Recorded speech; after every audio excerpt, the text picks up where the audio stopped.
Hey, I'm alive, and you're alive, which is even better. Um, Welcome back. Welcome me back, I guess. Uh, Sorry for the lag. Sorry I haven't been around for the past week. My brain was just in a real foggy place. I don't know if you've ever had. I don't know the. I guess the flu. Oh my God, cats are so inconsiderate.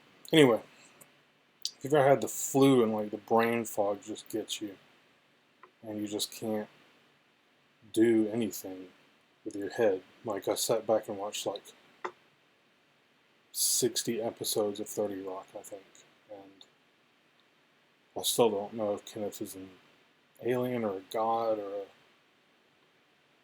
an angel, maybe. I don't know. It's all blurred.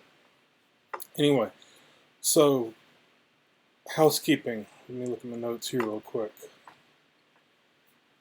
Paper prompt 2 is up. The guidelines and the prompt for your final paper/final project. That's up. I responded to all 68 of your emails and all 26 of your private messages on Teams. And I am totally behind on giving you detailed feedback on your first short paper and on your supplemental presentations. That's all on me. But some of you are not behind, and I'm proud of you. And several of you are behind on things that you owe the class. And I just want to encourage you that if you are sitting here at this point feeling like you haven't done some amount of work, or you're behind and you're despairing and you think you're just too far gone, too far behind to catch up and make things better and get out of here with a good grade, I promise you're not. It's almost never too late with me. And like I've said to you in many of the emails I've sent to you, when you've sent me late work, like keeping up with who turned in what when, so that I can penalize you for turning it in late, is like, that's the only reason you would keep up with that. And I don't have any desire to do it, and it's just like extra work that I've never been good at as a teacher. Like, there's some things I'm good at as a teacher, namely teaching, I think, and there's some things I'm really bad at, which is like that stuff. I just don't. It's not worth my energy. I have very limited amounts of energy, so I have to like pace myself really well. And keeping up with whose work is late is not a good use of my time or energy. So until some administrator tells me I'm going to be fired if I don't do it, I'm just going to keep giving you pretty much full credit for your late work. I mean, I'll notice sometimes if a person has turned something in terribly late, and then my conscience will say, man, they got like an extra month on this. And so I've got to, it's just not fair to the other students or something. And sometimes I'll have those thoughts when it's super duper duper late.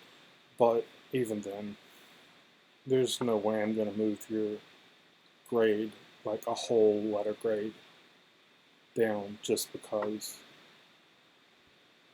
the earth moved in relation to the sun between when you turned your thing in and when somebody else did. It's just not so. That's crazy. Anyway, so the point being, if you if you have work left to do, please don't despair. Please just, and you don't even have to get in touch with me about it, but get in touch with me about it if you want a pep talk. But the best piece of advice I can give you is to make a plan. Don't try to do all of your work at once. Man, it took me years, like 12 years of school, and then 2 or 3 years of undergraduate school to realize that doing work in long, like marathons, is just the absolute worst way to work. I think it was because I feel a lot of anxiety about doing work, and this is still me as an adult. I feel anxiety about doing work, and so I put it all off, and then it piles up, and then my only choice is to do a bunch at once, and so it's the only way I ever knew how to work for a long time. And some of you are in that position, but like, let me tell you, life is so much better if you do a little bit often rather than doing a whole lot at once very seldomly, you know. So if you can do, when I knocked out my dissertation, a 300-page dissertation, in maybe an hour a day over the course of the normal amount of time it takes to write a dissertation. Actually, was under the average. So that was my PhD I did in an hour a day. Probably no more on average. I mean, there were some days where I just took an Adderall and was like 12 hours deep into something, but an Adderall that was prescribed to me. But yeah, if you'll be amazed at how efficient you can be when working in short bursts, because lots of studies show that your efficiency goes down at a very predictable and severe rate the longer you work. So don't be a slave driver to yourself, and also don't put school before everything else. Like, if you're on the verge of a mental breakdown, it's not worth it. I'm saying this because I've had so many of you email me and you're like, God, I'm so sorry I'm late on this, but like, life is just a disaster right now. And if that's the case, like, I can promise you you're worrying too much about your transcript already, because I've told some of you this already. I failed, I think it was 2, maybe 3 classes in one semester when I was an undergraduate. That semester was a train wreck. I was having like mental health issues, and I was in a bad relationship, and my dad was in prison, and my mother was just in a fog of her own addiction, and I just couldn't handle it. And so I had a transcript, even though I retook those classes. Everybody, when I was applying to grad schools, could see my transcript that I had failed those classes, even though I retook them, and it didn't murder my GPA. So I just highlighted those. When I was applying to grad schools, I highlighted those F's on my transcript and put a little star next to them saying, see my application letter for an explanation. And in there I just said straight up, like, look, this one semester was a disaster for me, and without being too personal, or confluence of mental health and personal life issues, and I failed my classes, and then I retook them and I did great because I got better. And that got me into, even with like not a great GPA, that got me into all 3 of my top graduate school choices, which were Brandeis, Harvard, and Boston College. And then I didn't go to any of them because I'm an idiot. Well, because I'm poor, but because I'm also an idiot. I should have just taken out loans. Anyway, we're 9 minutes deep, and I haven't gotten to the substance of this. Mainly, I'm trying to pep talk you into being good to yourself, and not despairing over this class, because I normally have students fail, at least one a semester, but it's only always because they just don't do the work, they don't get in touch with me, they don't make a plan, they assume I'm not going to take anything, and I'm here to tell you, like, if you do work, it will count. I promise. And I'll be generous. So anyway, moving on. Housekeeping is out of the way.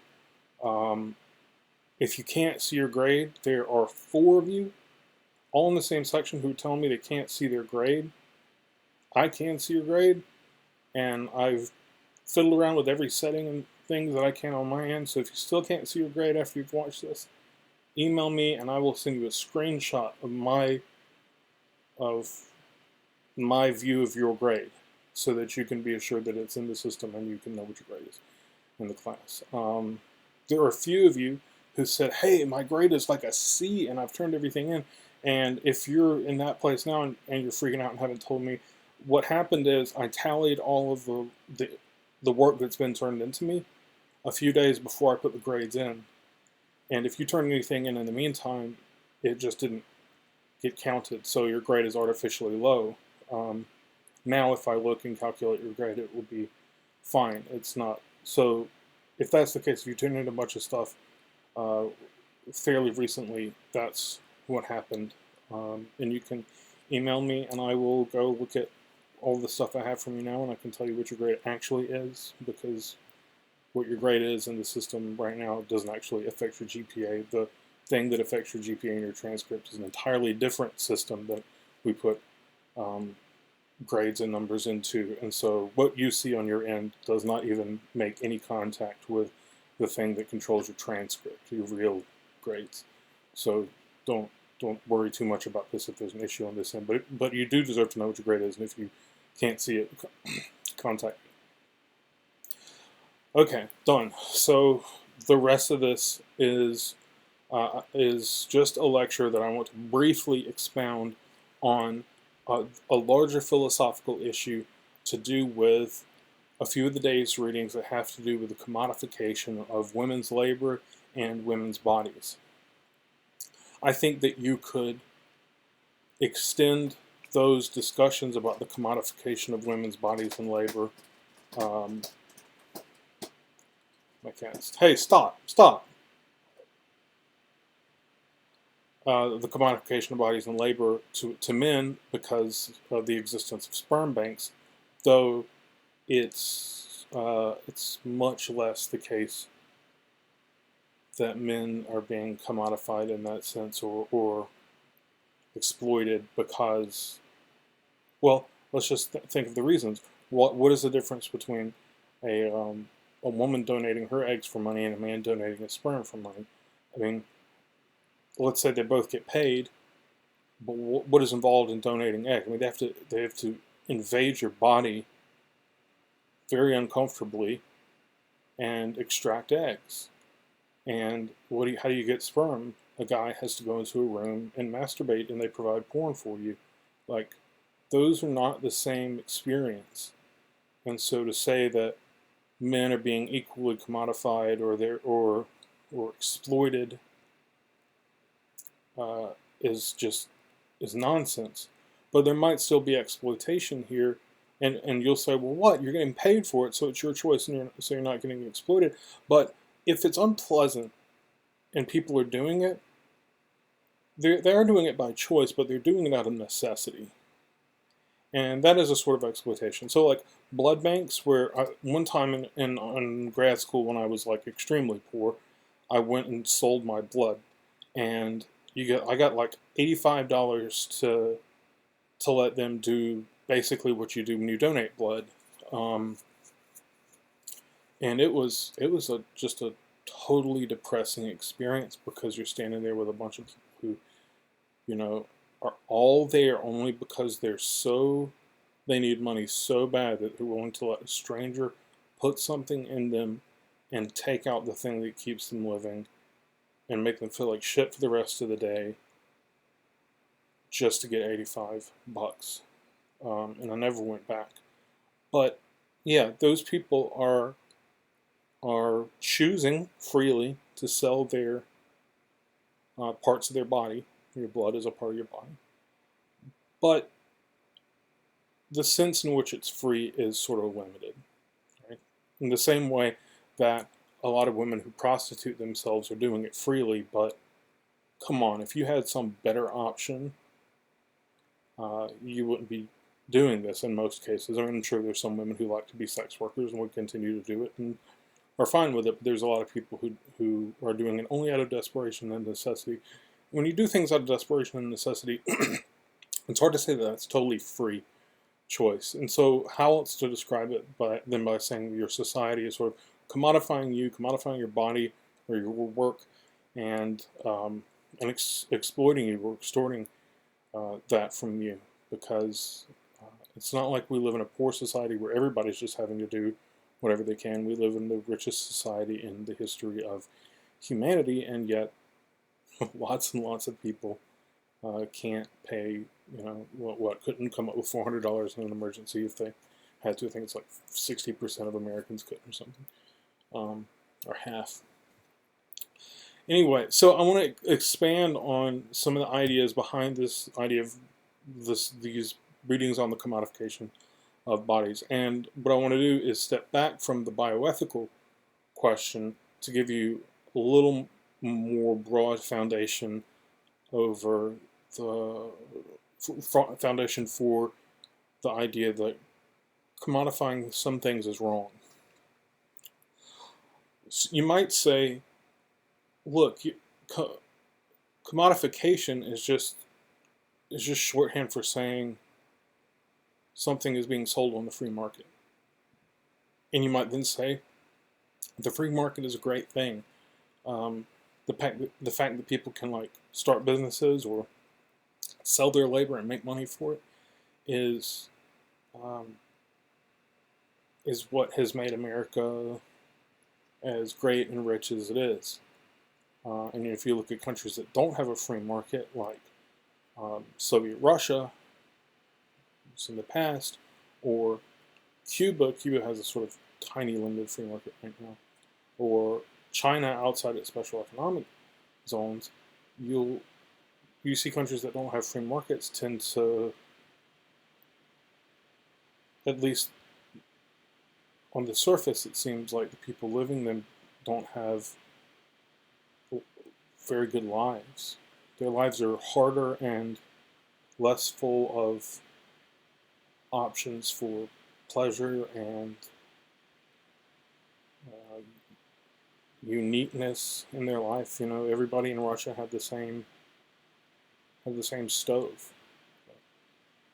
Nobody in Russia had a microwave. Soviet Russia, because the government controlled everything. The government controlled all of the means of labor and production, and so everybody had sort of the same life. And that's a bad thing. So you might say, look, the free market's great, and if people want to step into the free market for whatever reason and say, hey, I'll sell you my blood, or I'll sell you my egg, or I'll sell you my semen for a certain amount of money, then that's their right, and it's a good thing that it's their right, and the market will determine whatever a fair price is just by the laws of supply and demand. So it's sort of anti-American in a way to criticize any use of the free market. So that's one argument against this complaint that there's commodification going on. And remember, commodification just means to make something a commodity, to make something a thing that's sold for money, that you can just buy and pull off the shelf sort of and buy and have. But this argument against the complaint about commodification, this argument that's like a total pro-free market argument, might be mistaken. I think it is mistaken, but I want to explain why.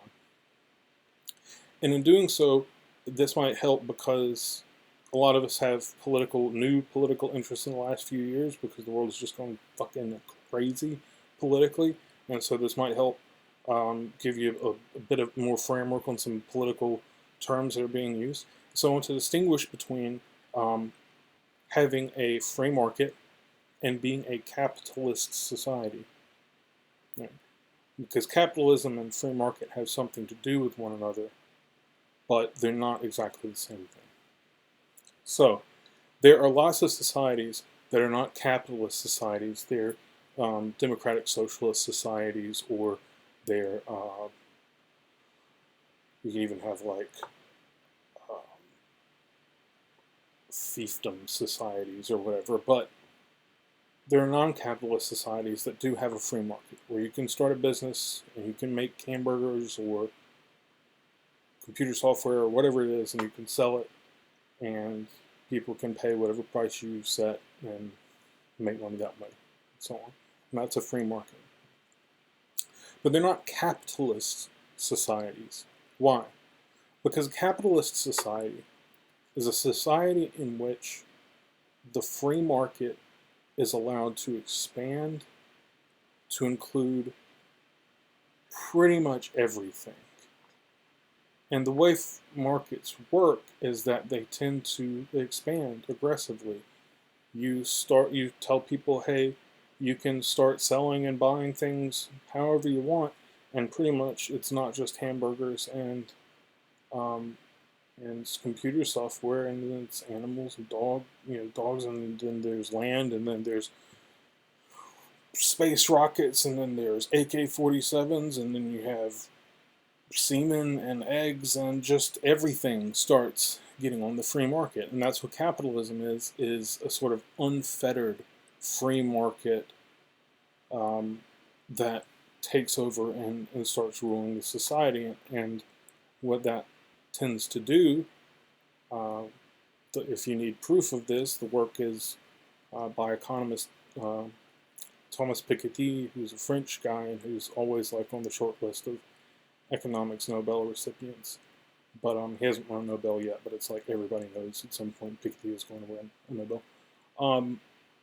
He shows that capitalist societies consistently tend to pile all the money into the hands of very, very few percentage of the population, like less than a tenth of a percent, and leave less and less money for the bottom 99%. There's a certain mathematical logic to why an unregulated free market will do that. It's sort of like mathematically provable. So you're like, oh, I'm in a bioethics class. Why is this communist like talking to me about free market? I'm not a communist, but why are we talking about all this in bioethics class? Because now that you understand the difference between a capitalist society and a non-capitalist society that still has a free market, well, now the difference, if you don't understand it yet, I'll explain. The difference is that in a non-capitalist society, the market has certain boundaries around it that the society sets and says, you can't go past this. You can't put these things on the market.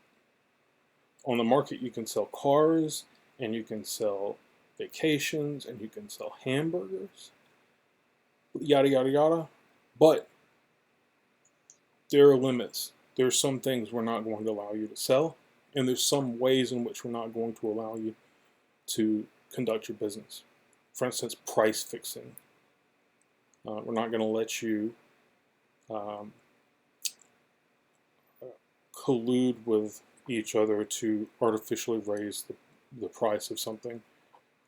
To give an example, in the I guess it was 20s and 30s, it would have been 1940s, there was a light bulb cartel across the entire world. All the light bulb manufacturers got together and agreed amongst themselves that like we can all make light bulbs that last for a really, really long time. I mean, there's a single light bulb. I think it's in a museum in California that has been burning for over 100 years. Like, light bulbs can last way, way longer than they do. But the light bulb companies all got together and created a cartel that they called the Phobos Cartel, and amongst them agreed, we're not going to make light bulbs that can last longer than so long. It was some number of months or something. Because if one company started making the best light bulbs that they could, it would just put all the other companies out of business, and then it would eventually put themselves out of business because everybody would buy all the light bulbs they need, and they'd be good for like the next 50 years, and then that company would have 50 years of not making any money, and they'd have to go down the drain.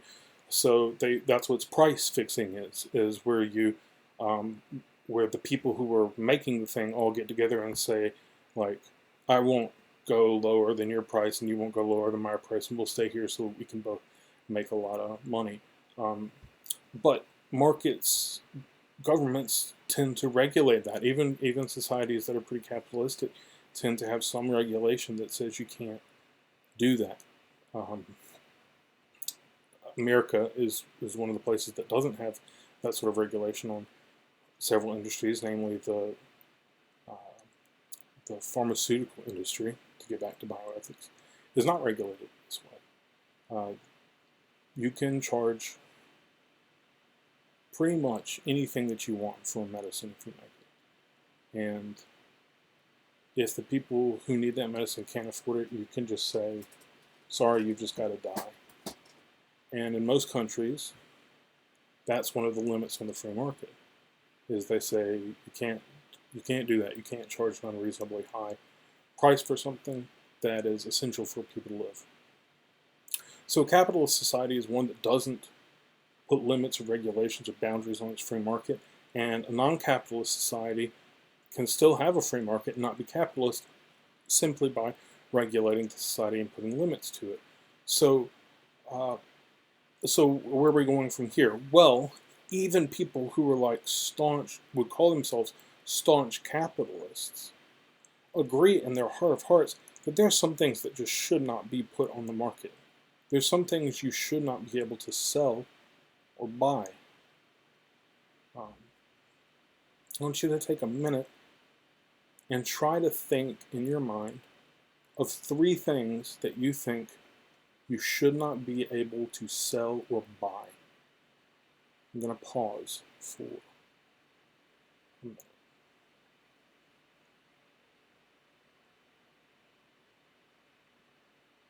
Awkwardly.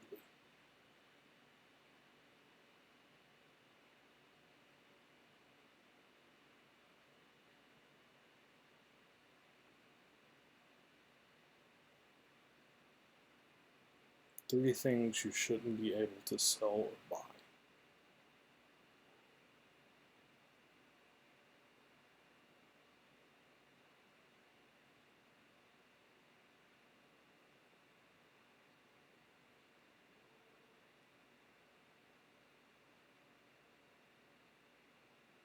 Okay. Did you come up with anything? I'll give you a few in mind. You should not be able to sell or buy human beings. Do you agree? Pretty much every capitalist agrees. You should not be able to sell and buy votes. I should not be able to say, if you give me $50, I will vote for you or whomever you like. And you should not be able to say, hey, whoever votes for me and can show me a picture of their ballot to prove that they voted for me, I'll give $100 to you. Because then you could just buy elections. What else shouldn't you be able to sell or buy? How about spouses? I shouldn't be able to say, if you give me $10,000, I'll make my daughter your spouse. You shouldn't be able to buy hitmen. You shouldn't be able to buy early access to the COVID vaccine simply because you have more money should not allow you to get ahead of anybody in line to get that. Those are the sorts of things that we think you shouldn't be able to sell or buy. And pretty much everybody agrees. So if we agree that there are some things that nobody should ever be able to sell or buy, they just shouldn't be put on the free market, then we all agree in principle that there should be these limits and boundaries on the free market. To get a little closer back to our original reading, that means that we agree that there are certain things that are not to be commodified. Certain things that should not be commodities. Why? Well, one reason why, and I'm taking this from the work of an incredibly interesting philosopher named Michael Sandel at Harvard. One of the reasons we don't want everything to be commodified is because the more things that are handled and mediated by the market, the less a common life every person shares in the society. To quote Sandel, if the market only sold yachts and Ferraris and hamburgers, it wouldn't matter too much, right? I could still be as, equal and valid a human being, see myself as an equal and valid human being as anybody else. But if the market starts selling things like education, if being rich means that you can have better access to knowledge, or if the market starts selling health, so that if you're rich, your cancer can be treated, but if you're poor, you just have to have cancer. Or if the market starts selling the ability to skip the line at Disneyland, which you can buy a VIP pass that lets you skip in front of everybody else. If all those things happen, if those things go on the market, you create a society where the rich and the poor increasingly don't live in the same world. They don't live the same lives. And I think everybody intuitively understands that that's a bad thing. The nature of society is that we're all in this together. We have differences between us, but there shouldn't be like this walled off, perfect Disneyland where the rich people live, and then this like depressing hellscape where the people who aren't rich live. But an uncontrolled market tends to create exactly that sort of society. It tends to pool the money in the hands of very few who have an extraordinary amount of money, and then leave everybody else struggling. And then the society will justify it by saying, well, look, the average salary in America is like $100,000 a year. That may be true, but that's like saying, imagine you have a country where almost everybody is 4 feet tall, except a handful of people who are 270,000 feet tall. And so the average height in the society is 7 feet tall. Yeah, there's a mathematical truth to the claim that the average height is 7 feet tall, just like it's true that the average salary in America is $100,000. But that truth doesn't reflect, the real nature of just the distribution of height and wealth in those examples. So this is the larger view of a society that lets everything be commodified. And almost everybody agrees that it's bad, and the people who don't agree that it's bad are either confused or evil. And we can just ignore confused and evil people. That's okay. I mean, unless they have a gun, then you can't ignore them. But as long as no guns are involved, you can ignore people just because they're saying nonsense. You don't have to keep worrying about them. So if you believe, that this vision of society is bad, and that there are just some things that should not be put on the free market, we have to limit the free market, then you have to ask what things shouldn't go on the free market and why. Well, we've already given a why. That there's some things when you put them on the free market and make them available just to whoever has money and make them just a product, that they make human life have less dignity and unity and commonality. Every person's life becomes sort of disconnected more and more from everybody else's life. And part of the dignity of being a human is being a human in a society where you have a shared life.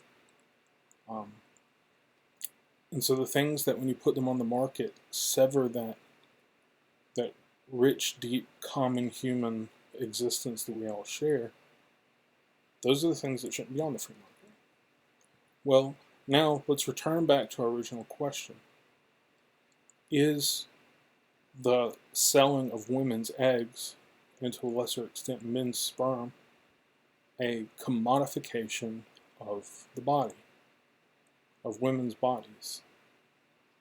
Well, one reason you might say so is that it makes fertility something that you can access if you're rich, but not if you're poor and you have a fertility problem. So my friend, my BFF, is a lesbian named Caroline, who's up in the University of North Carolina where she teaches, and she just gave birth to her son Oliver, who was conceived through in vitro fertilization. It cost her $1,000 every time that they simply injected her with sperm. If she had needed eggs, it would have cost about $10,000. It's just a crazy amount of money to have to pay. Which means that most people don't have access to it. And that means we've gotten society to a point where everybody can have a child if they want to have a child. They can conceive in their body if they're female, and actually if you're male too, you can deliver a child if you're male. We can talk about it later, but it's possible. And men lactate naturally. Anyway, so we live in a society where everybody can have access to conception, but only the people who are allowed to get it are the rich ones. Well, being able to conceive a child is part of what makes human life common to all of us. It's part of humanness, right? And so to make access to it available only to a group of people who happen to have inherited wealth or acquired wealth by hiring people for their labor and then paying them only a small fraction of the profits that their labor created, making pregnancy available only to those people is to make a society where humans increasingly don't live the same life. They don't have access to the same good life. Again, if it was only Ferraris that being rich got you, who cares? Great. I mean, it's cool. Cool that you can get a Ferrari, and I guess it kind of sucks that I can't get one. But, it doesn't matter all that much. But conception is a different thing.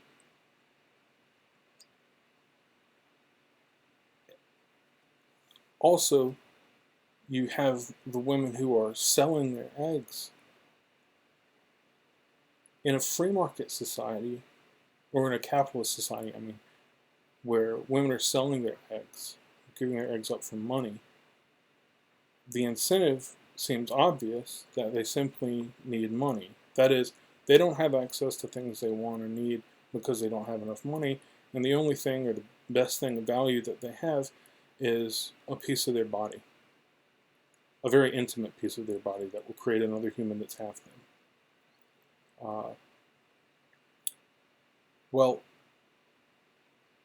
in that unfettered capitalist society that allows that, it makes giving up your eggs a sort of impersonal act that you do probably out of desperation. Of course, there are going to be counterexamples of women who do it just because they want a little extra money to go on vacation, or just because they like the idea of other people being able to have children who otherwise couldn't. But for the most part, needing money is the reason that they do this, which is very different. It's a very different act than in a non-capitalist society where no one is allowed to become so desperate that they have to resort to these measures. Then giving up your eggs, the only real strong motivation for it would be to altruistically, kindly help other people conceive a child. So it becomes a more moral action in a society that it's not commodifying it, and it becomes an act of desperation in a society that does. So those are the reasons that are behind the idea that commodification of women's bodies are unethical in a capitalist society, or they're unethical, period, and a capitalist society is the place that has them. And what's wrong with capitalist societies is that they put everything on the market. And that argument implies not only that eggs and the use of your body, like surrogacy, shouldn't be on the market. It implies that society should be a different way. It should be a place that has a free market, but where some things are kept off of it and handled in a more equitable way to maintain the commonality, the common good life that we can all share. If you've ever looked through like pop art books, you've probably seen work by an artist called Andy Warhol. He did lots. There's no area of art that he didn't produce something of, but most of the stuff that he's famous for are his paintings, where he painted like, these, you'll see like 9 pictures of Marilyn Monroe, and they're all in different, really bright, gaudy colors. Or even more famously, he painted like Campbell's soup cans and Coca-Cola bottles and things. If you've never seen his paintings, look them up. You've probably seen them before and it'll jog your memory. But they were extremely popular. The reason Andy Warhol painted Campbell's soup and Coke bottles are because they were items that unified society. They were the only things left that were part of a common life of every person in America or in the West. No matter if you're the President of the United States or the poorest dude on the street, you drink Coke and you drink the exact same Coke as one another. There's no Coke for rich people and shittier Coke for poor people. Coke was like one of the few things that unified us all, that made us all, on the same level. And that's a really sad thing, that it was a product like Coca-Cola or Campbell's soup. But, so there's a critique of society in that, to say that this is all we have left, which sucks. It should be other sorts of things. So maybe the thing to think about and journal about, if you want, is to ask yourself, what aspects of life should make up the shared life that we all have access to, whether we're rich or poor, educated or not?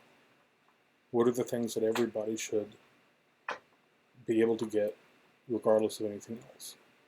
And should things like sperm, surrogacy, eggs, etc., what side of the line should they be on?